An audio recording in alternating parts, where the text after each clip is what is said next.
show is sponsored by HiveMind CRM. It is more than just a CRM.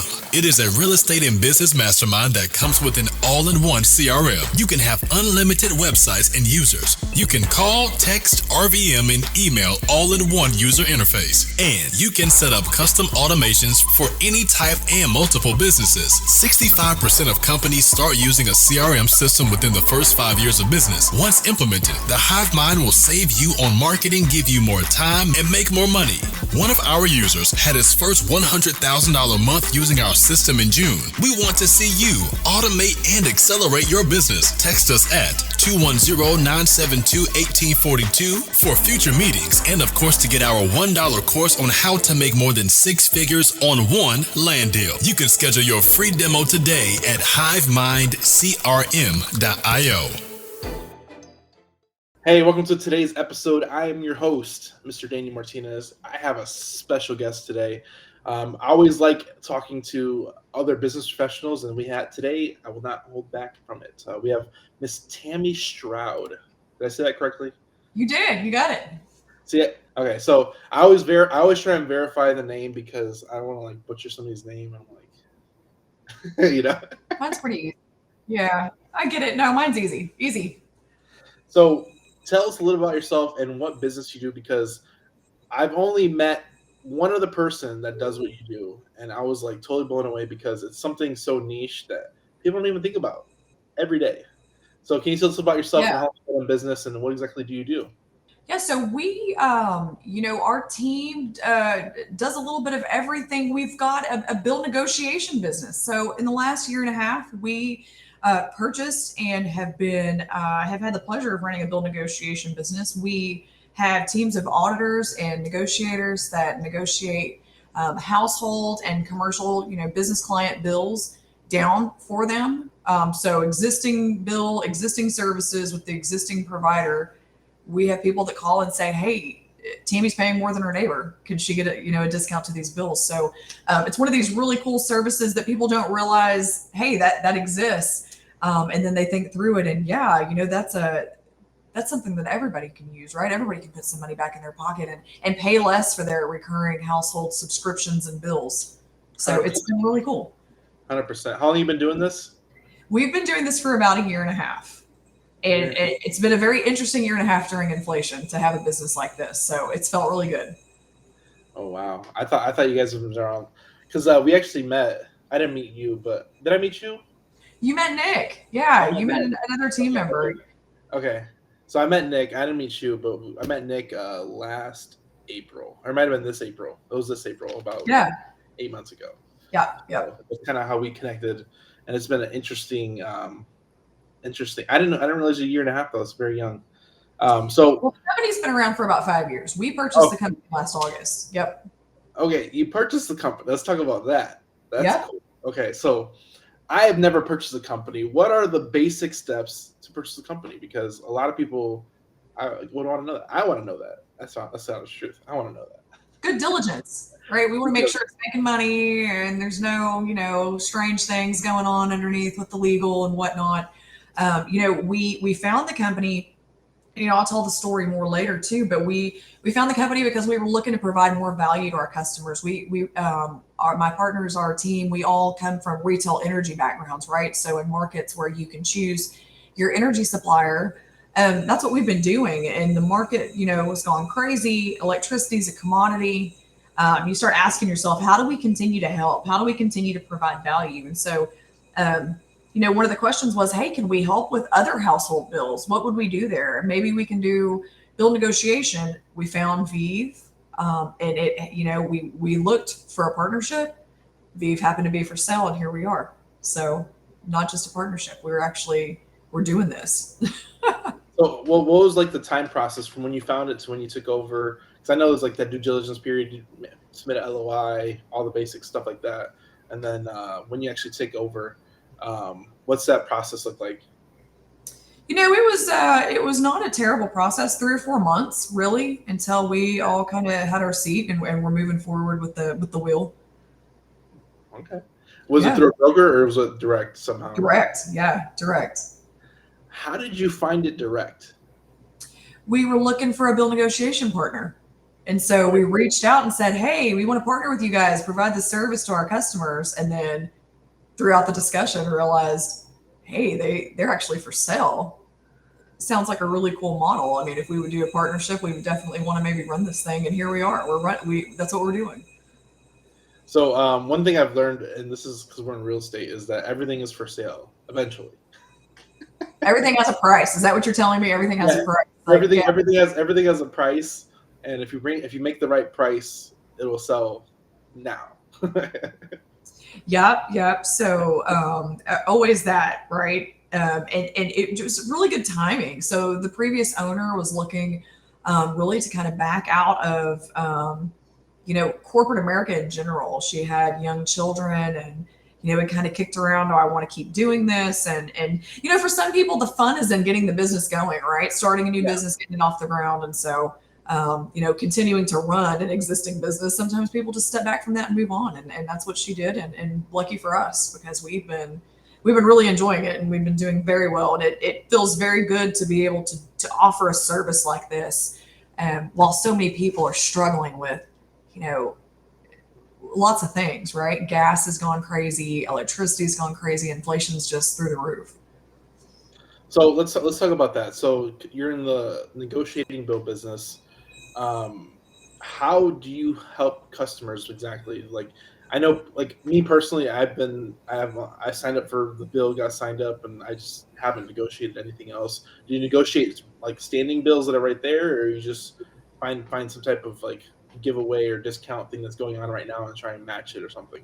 Or you just That's a really good question. So when customer sends us a bill, right? We take their existing service. So let's say their home internet, or their cell phone bill. We call the provider. We go through we've got tons of metadata, right? We've called all of these providers so many times. We've got bulk customers, lots of customers coming to us for help with certain services, certain providers. And we go through our records to take a look at what other customers are paying, specific to that market or that area.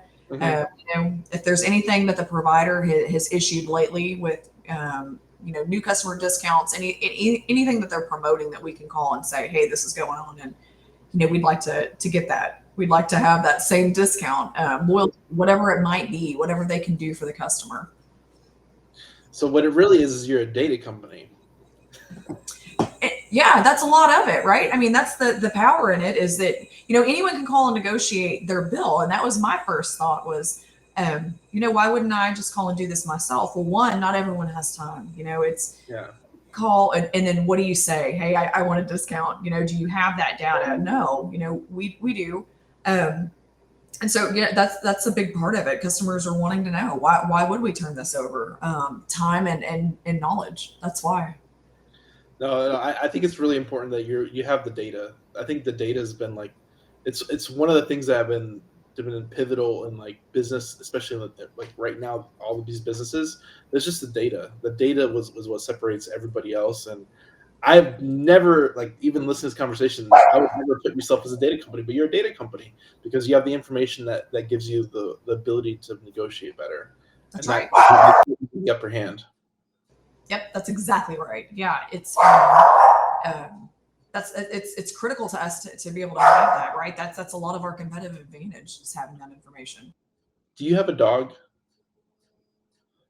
What's that? Is that your dog? Yes. The joys of working from home. Oh man, okay. I wasn't sure if it was my side here, so I think I hear it. Is it yours or mine? Yeah, I think it's yours anymore, right? Yes, it's mine. Okay, yeah. So everybody listening, that's Tammy's dog. So negotiating bills. Let's talk about what type of bills can you negotiate, because I think this is where like who's your customer avatar and what you really help. Because for me, like I think of like some of my clients, maybe the businesses, they might have rentals, they might have commercial building, they might have their own personal residence, their own personal stuff like that. So insurance, car insurance, health insurance, gas, electric. Like what niches are we talking about here? So anything that's not at this point, nothing credit based. Anything that's not credit based. So not credit card bills, home mortgages, car payments, those things. But um, internet, phone, cable, security, even, home water delivery for businesses, recurring uniform subscriptions or, cleaning fees, alarm systems, electricity, right? So in markets where electricity is deregulated and we can find supply options, same thing for natural gas, home natural gas, business gas, we negotiate those. We have other ways of providing value on some of these that isn't specifically on the negotiation side. So on your electric bill, where we have partnerships with community solar providers, where we can, get you signed up with the community solar provider to offset some of your usage at a discount. We're able to do that. So we've really been growing the business by adding new bill negotiation types, right? Credit's coming soon. We're going to have really cool credit options. We've added insurance, so you can send us, your auto, your home, your renters and your general umbrella policies, and we can get you quotes back, right, from providers with the same coverage or better for less, which has been really cool. We've got things like medical bill negotiation coming very soon in the first quarter of next year. And so now, the main categories, we get a ton of cell phone bills, internet bills, cable TV, satellite bills, those kind of recurring things that you think of, typically writing that check each month for your house or your business, keep everything going. So I have a propane. I seen somebody have propane. They get propane deliveries like every 2 months or something like that. Yep, that's for rural customers. Yeah, so there's no natural gas, but there's propane, and yeah, those can be negotiated with the local provider. Okay, so for everybody listening, a lot of my clients are real estate based. So if you're an individual, you got cell phone, electric, water bills, all that stuff could be. If you're an individual, if you're an entity, you got rentals, your rental properties, your rental property bills. It could be your renters' phone bills, because now you can help your renter save more money to make sure they pay you on time. Like, this can go a lot of different ways down the line to help you and your clients, not just yourself as a service, but your customers that you service as a service. Yeah, absolutely. Which is the whole cool thing about it. What's like the average turnaround time for like a negotiated bill? Is like 5 business days, 10 business days, 15 business days? I know it's varied. 5 business days. Yeah, about a week. Once we get the information. So when you submit your information to us, as long as we get that bill copy, we can start moving really quickly. We have, the negotiators, we have specialists, right? So they know certain team members are really versed with certain suppliers or partners, providers. And so it gets assigned immediately to a negotiator. You get a notification directly from that negotiator. Hey, I've got your stuff. I'm going to be calling here in the next, 24 hours. FYI, I'm taking care of this. They ask if, if there's any information that was missing from the bill, or if they have any questions, and then they get to it. It's pretty awesome. I think it's pretty awesome, because if you have like a skilled provider that understands that business, they can go right to it, because they've been negotiating that business or working with that company all the time.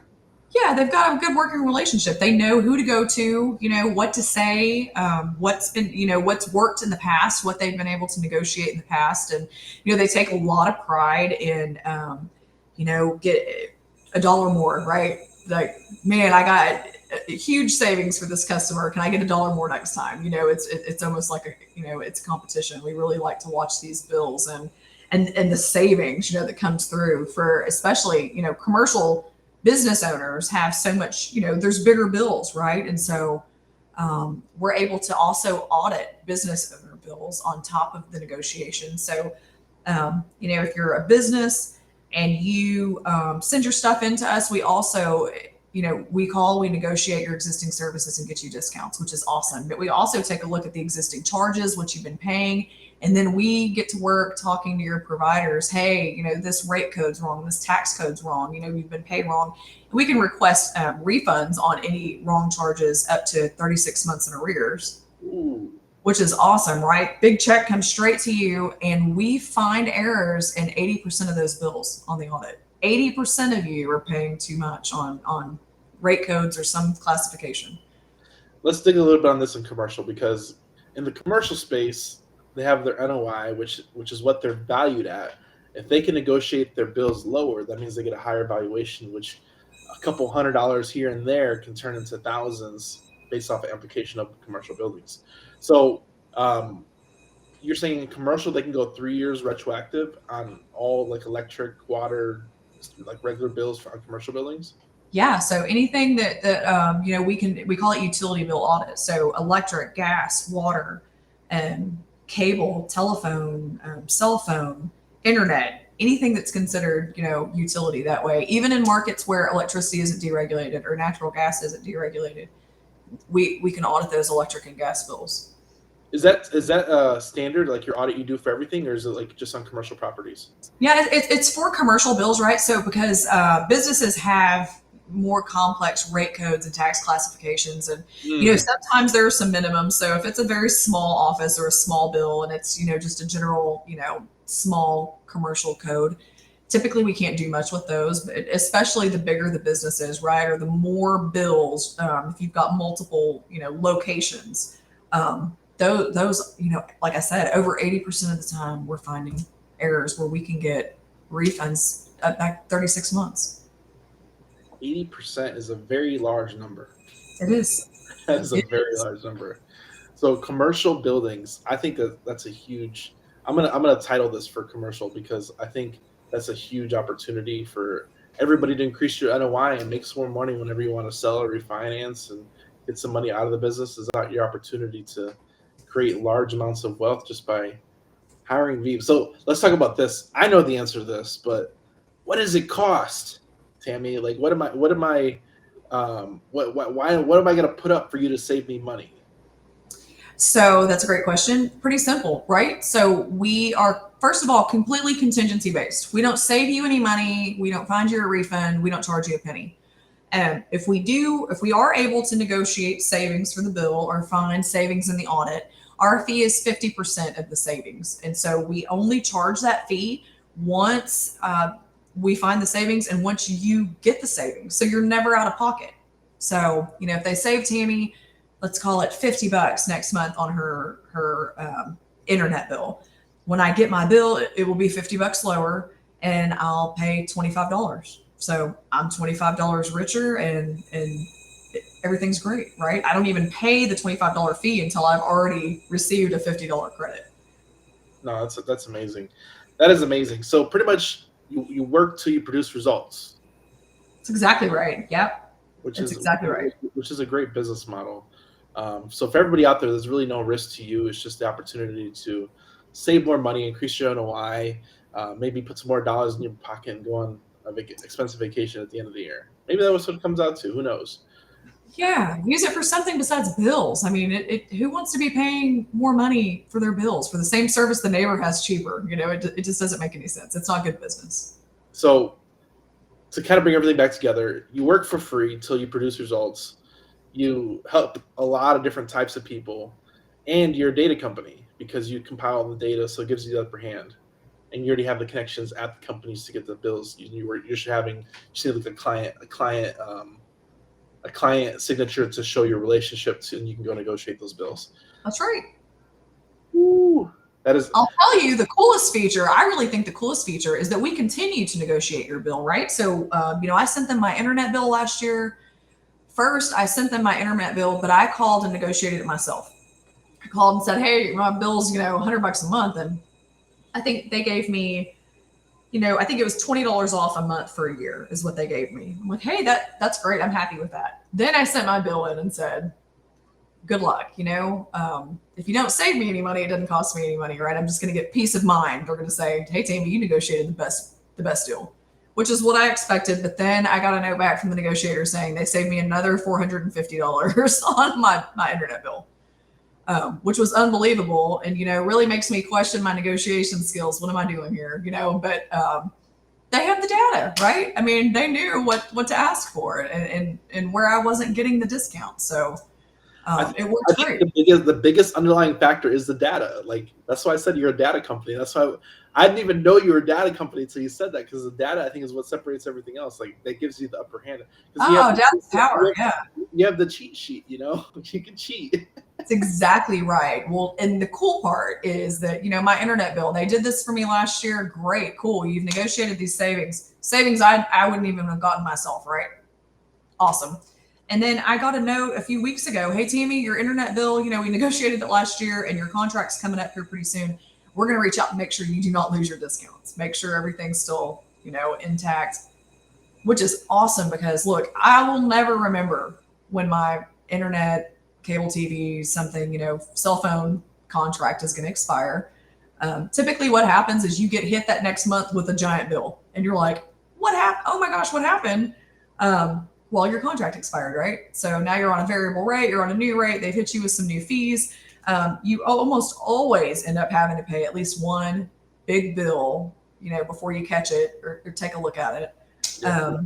And they got ahead of it for me, right? So they're staying ahead of it. They're making sure I don't lose my discounts. It's pretty awesome. I love that part. So let's talk a little bit about ERC credits. What are those, and who can utilize them? Yeah, so for our commercial customers, we've been trying to add a lot of value, right, for our business owners, business clients. And we have started doing the employee retention credit audits. And so as part of the CARES Act, right, during the pandemic, the government issued, you could do, everyone's familiar with the PPP loans, right? Lots of people did the PPP loans, paycheck protection. Another piece of that was employee retention credit, right?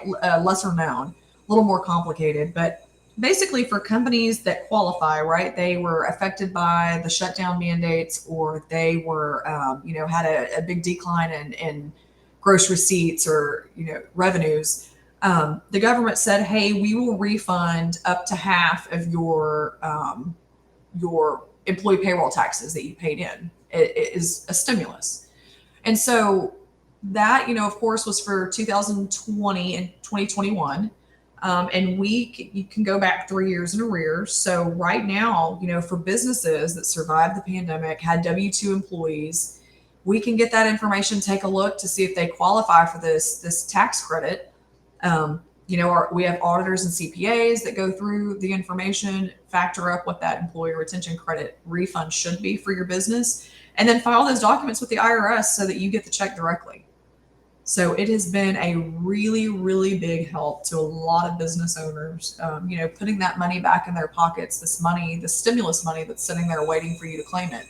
And so, it's been a really big hit with us, right? It's been a big push with a lot of our business owners getting those in before, it starts to expire next year, right? So by the end of the first quarter of 2023, we're losing the first quarter of eligibility for 2020 because it's only 3 years retro. So it's a big one right now. Okay. So what are the qualifications? They have to have like a minimum 5 employees back in 2020 first quarter, because that's the 1 year running or later. Yeah, so we don't have a minimum. You can't, if you're an owner or directly related to someone that owns more than 50% of the business, then you don't qualify. But as long as you have, 2 or more W-2 employees, and of course they're not directly related or one of the owners, then yeah, the business, would qualify for those employees. Then we take it to the next step and say, okay, great, let's take a look and see if you qualified, based on the mandates, the government mandates, like restaurants, for example. Always qualify because they were shut down, right? When they reopened, they were required to have limited capacity and all these things. So, and we take a look at that, and then we take a look at, if you weren't affected by mandate, or whether you were or not, take a look at quarterly gross receipts, right? How much was your business earning? Did you suffer a decline, due to something going on during the pandemic? The mandates. Anything on that end, we take into account the cost of living adjustments, right? Inflation adjustments, so that we can, some clients will qualify where they otherwise didn't think that they did, because our auditors are able to work these in. And so it's felt really good to put that money back in the hands of these business owners and let them try to grow their businesses, right, and recover. It was really tough on a lot of people. I think we all felt it. It was a little tough for a lot of people for sure. Yeah, It definitely, and it hit people. It definitely hit different sectors harder than others, a lot harder. So for sure. Yeah. I feel bad for all the businesses that were affected because I did see a lot of, you see a lot of like shuttering businesses that didn't come back from that. Yeah, So tons. my question is, so like if a business went out of business after, let's say 2021, they can still get that tax credit even though they had it for a year. Yeah, as long as they were operating, if they paid, employee payroll taxes during 2020 or 2021, then yeah, they can get their documents together and they can claim that credit. Okay, that's good to know because there's still money out. There's money potentially money out there that you don't even know exists that you could still utilize on something that happened 2 years ago that might be over in the past, but you can still monetize or get back some of the money you might have lost. So That's exactly right. Yep. I think it's important. And for everybody out there that did get affected by that, I feel sorry for you, but there's still opportunity out there and opportunities like this to go out there and get some money on the back end. Still collect some money and hopefully pivoted successfully. But it's just difficult times. Difficult times. Businesses aren't all the time. There's always an end point. Sometime, whether you sell it or close it down or something, there's always an end point. Yep. It's true. It's very true. Yeah, I've recently like come across them like, oh, I'm gonna do this forever, and I'm like, probably not. I don't want to. Like hopefully somebody will take it over or we'll sell it or something else will happen. But, it evolves, right? It's like us. We were retail energy. Now we're, build negotiations. You keep chasing, where do you provide value, right? What can we do? How can we provide value? And it's been a good ride for sure. So, is your business 100% virtual? The show is sponsored by The List Guys.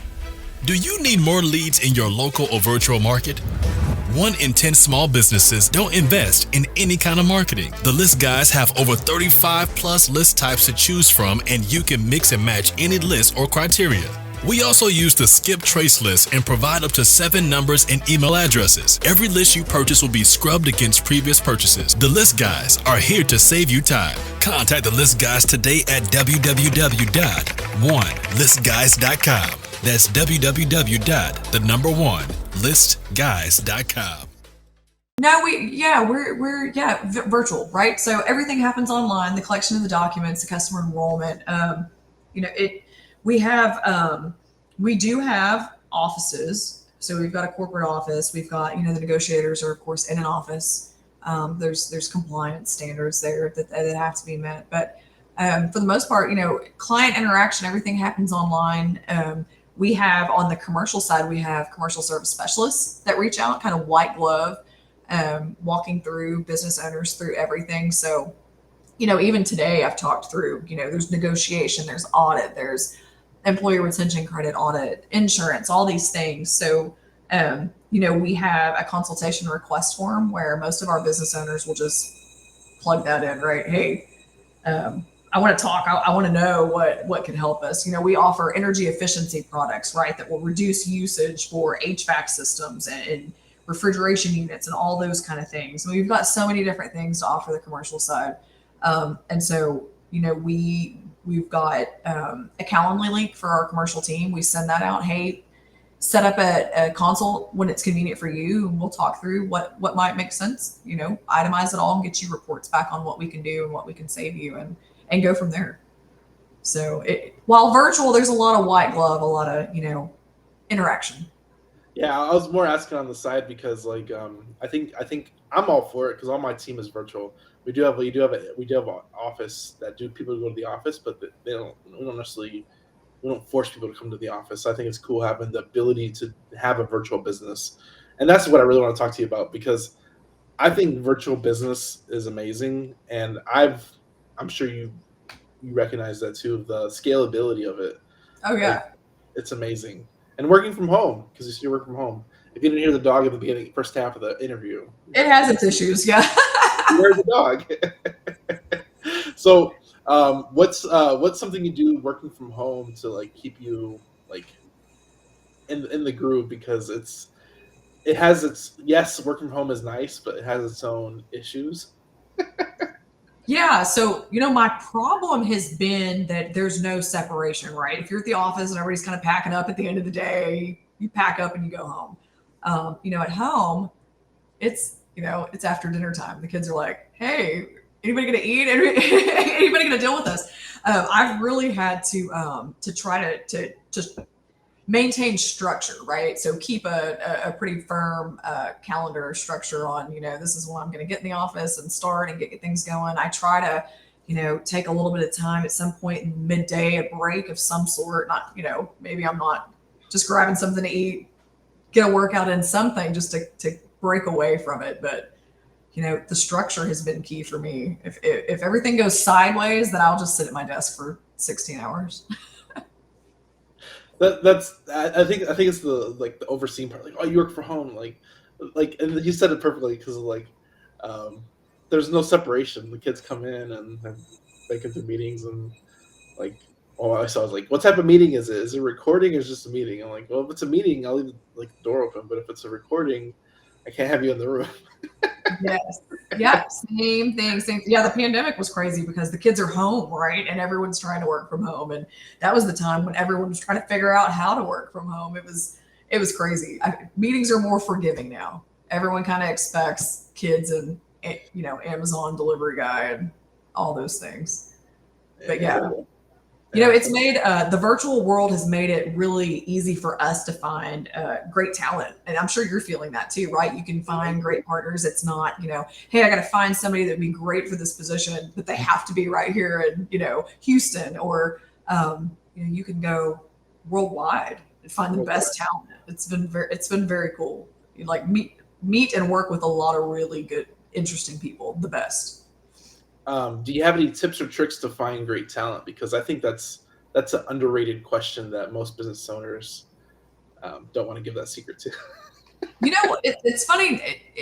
I find people who, for one reason or another, they're really passionate about what we do, right? So they're talking to us about same thing as us. We found Vive because we were looking for a partner that would do this, right? So we were passionate enough about it that we wanted to be partnered with someone doing this, and then now we're doing it. So we have, people come to us that are looking for, hey, how can I help my clients? How can I kind of do the same thing you are? They're passionate about helping people, and those turn out to be the absolute best partners, right? Best sometimes internal talent, bring them in, right? Work with us, partner with us, and that's been very, very cool. Finding subject matter experts and influencers and those kind of things, around what it is you're doing has been, easier. The whole world's there, right, for you to take a look at it and check it out. And it's a lot easier to find people that are passionate about saving money or helping businesses than it is to find people who are, passionate about retail energy, right? It's a commodity. It's not sexy. No one cares, right? It's energy. Having the new product, the new service, this has been very cool. It definitely has helped. So your people you find virtually, like, you're using like LinkedIn, or how you finding like your people like internally? It's usually someone we know. Someone internally knows somebody, right? We've worked with someone, we know of someone, and I'll tell you, it's that is a struggle. We use like specific corporate headhunters that are, versed in, let's say finding finance people or finding, someone specific, which is expensive, So if we can find referrals or people who, if I've worked with somebody who was really good in the past, then we always try to go that route. Okay, that's a very underrated route. I told my team that too. I'm like, hey, we're looking to hire. If you know somebody that would be compatible with us, and those internal referrals are usually good, because the people that understand the business most are your employees, and they're usually going to help. They're usually going to sell the business better than you ever could to an employee. Right. And they're not going to bring someone else in that's going to make their job harder, right? Or hurt the business. So it's made a lot of sense for us. Internal referrals. Underrated. Definitely underrated. Underrated. Definitely underrated. So I know we have a link, justvive.com/hivemind. That is to go and everything's going to be the commercial, individual, all that's going to be there to go essentially go negotiate your bills down. I Yeah, think it's a very underrated niche. yeah, no, for sure. It's definitely underrated. I think that everyone, if you ask anyone, would they like to be paying less, right, for their existing bills? The answer is yes.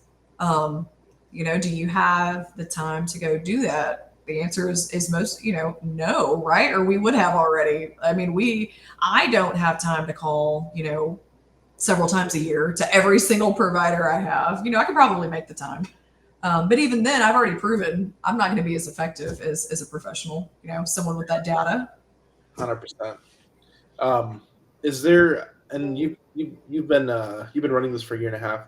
Is there any like epiphanies you've hit in your business that like kind of took you to the next level, personally, while running it?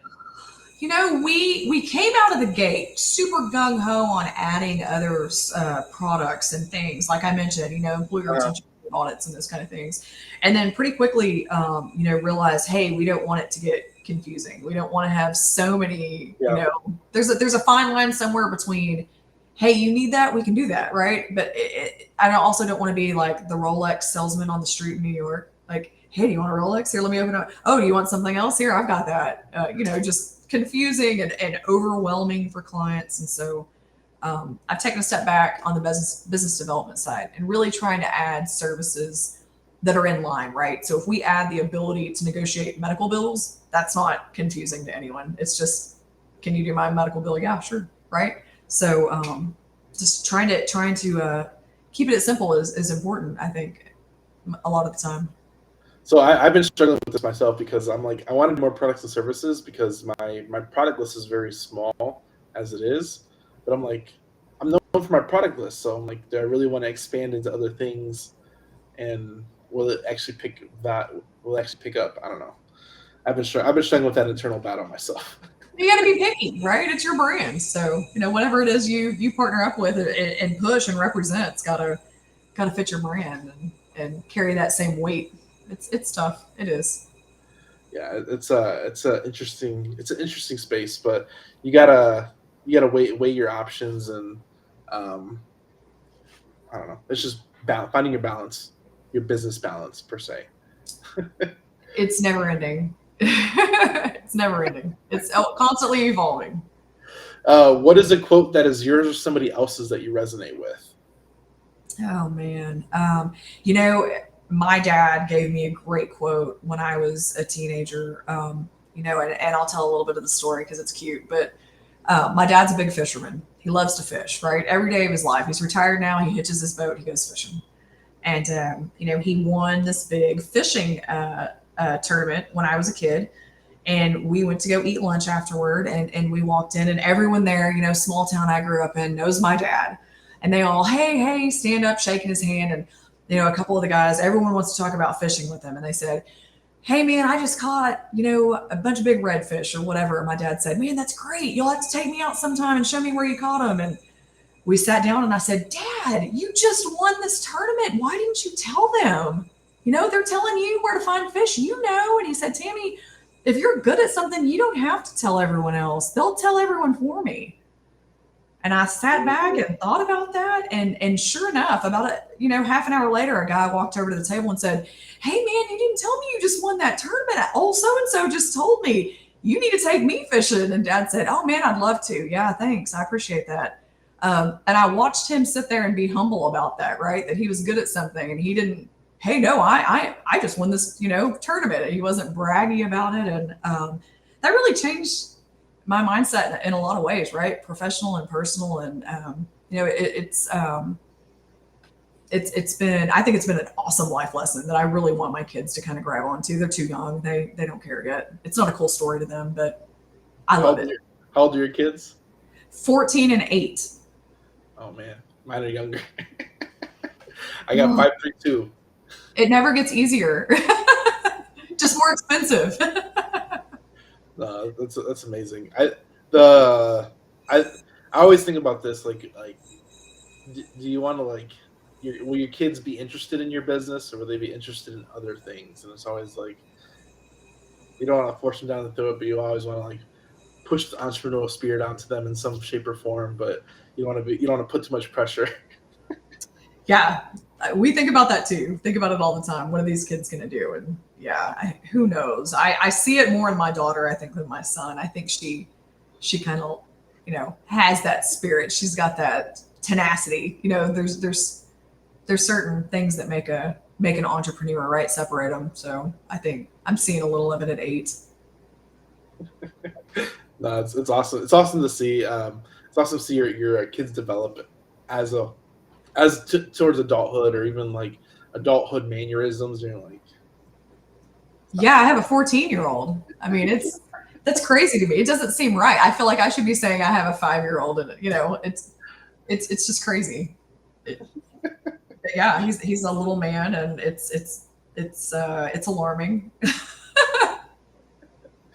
Oh man, I appreciate you coming on. Thanks for giving some beautiful insights into business and some cool tips. And I hope people out there will take some knowledge on this. I hope they take some action and save some money, because it helps in a lot of different ways depending on what niche you're in. Whether you're commercial, whether you're residential, whether individual, it can help you all in each different way, and doesn't cost you anything. That's the best part.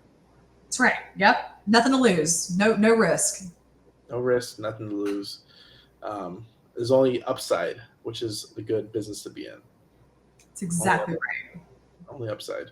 I appreciate you coming on. Thanks for coming on. Where can people find you online besides justvive.com? But do you allow people to follow you on other platforms? Do you produce content? Yeah. So justvive.com/hivemind, right? You want to go there and check out, our partnership. And the services that we're partnered up to provide with you and your teams. We've got, you can follow us on Instagram. We're on Facebook. We're, Just Vive, JUSTVIV, on LinkedIn, right? Across the board. Our parent company is Utility Rescue. And so, those outlets are all there, all the Utility Rescue LinkedIn and information about our team and kind of the businesses that we're in and what we're doing and how we're trying to help business owners and households. There you go. I appreciate your time. Thanks for coming on. Tune into the next episode. We'll see you there. I hope you enjoyed this episode. Go like, subscribe. We'll see you on the next one. Thanks, guys. Thanks for watching this YouTube video. We hope you found value. Please like, subscribe, and hit the bell. Watch more videos just like this one.